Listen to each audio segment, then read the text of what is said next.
पर सर लड़ाई में इस दुनिया में कोई हारता नहीं है, गेम है। ये तो मिडिल क्लास के लोग हारते हैं, कॉमन आदमी, गरीब आदमी। इसको बताया जाता है कि तुम हार जाओगे, बड़ी बेइज्जती होगी। कोई बेइज्जती हो जितनी नहीं होती है सर।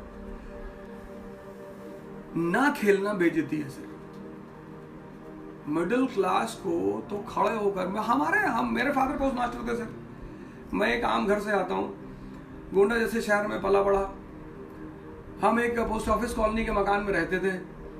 लेकिन सर मेरे फादर मुझे शुरू से कहानियां सुनाते थे, और बड़े बड़े लोगों की कहानियां सुनाते थे, नेपोलियन और बाबर और अकबर और ये और वो और जवाहरलाल नेहरू। तो मुझे लगता था नहीं ठीक है खेलना ही चाहिए। तो हम मिडिल क्लास के पास तो खोने को कुछ है ही नहीं। उसको तो जब उसे खोने को नहीं है तो उसे किस बात पे डराया जाता है? बेइज्जती पे। क्या तुम आईएएस की तैयारी करोगे और नहीं होगा तो लोग हंसेंगे। हंसने दो, क्या बिगाड़ लेंगे हंस के। मैंने पढ़ाना शुरू किया, आईएएस की तैयारी शुरू की। मेरे एक सीनियर थे, बड़े हंसे थे मेरे ऊपर। बोले अब तुम आईएएस हो जाओगे तो ढोलपुर हाउस बंद हो जाएगा। मैंने कहा सर बड़ी अच्छी बात है, एक समस्या खत्म हो जाएगी इस मुल्क में।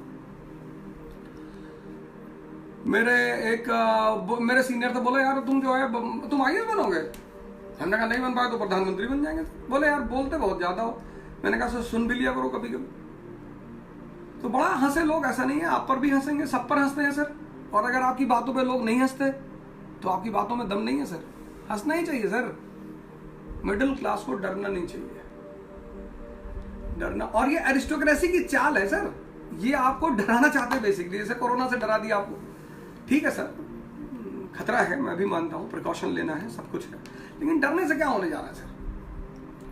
साहब हिम्मत की बात नहीं होती, बहादुरी और इम्प्लीमेंटेशन। जैसे मेरे साथ बहुत सामने लोग आते हैं कि सर हम बहुत पढ़ते हैं। सर कुछ नहीं होता पढ़ने वढ़ने से। बहुत ही पढ़ जब पंडित बहन है, पढ़ने से कुछ होता ही नहीं सर। आज देखो जितने लोग घर में बंद हैं, बहुत पैसा बहुत लोगों के पास, क्या करोगे? अगर ध्यान किया होता, योगा किया होता, मेडिटेशन किया होता, तुम्हारा मन ताकतवर होता, तुम घर में बैठ के ध्यान कर रहे होते।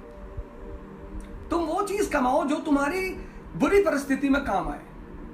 पता नहीं ऑस्ट्रेलिया को कोई रिचेस्ट मैन था, उसको जब कैंसर हुआ तो उसने अपना सारा पैसा लुटा दिया। कोई मुसलमान था, मुझे नाम नहीं याद आ रहा उसका।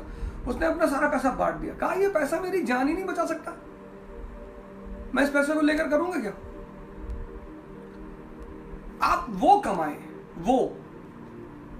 ये कैपिटलिज्म ने हमें क्या सिखाया कि पैसा खूब कमाओ, पैसा खूब कमाओ। हमारे बॉस हैं, बहुत पैसा है उनके पास, क्या फर्क पड़ता?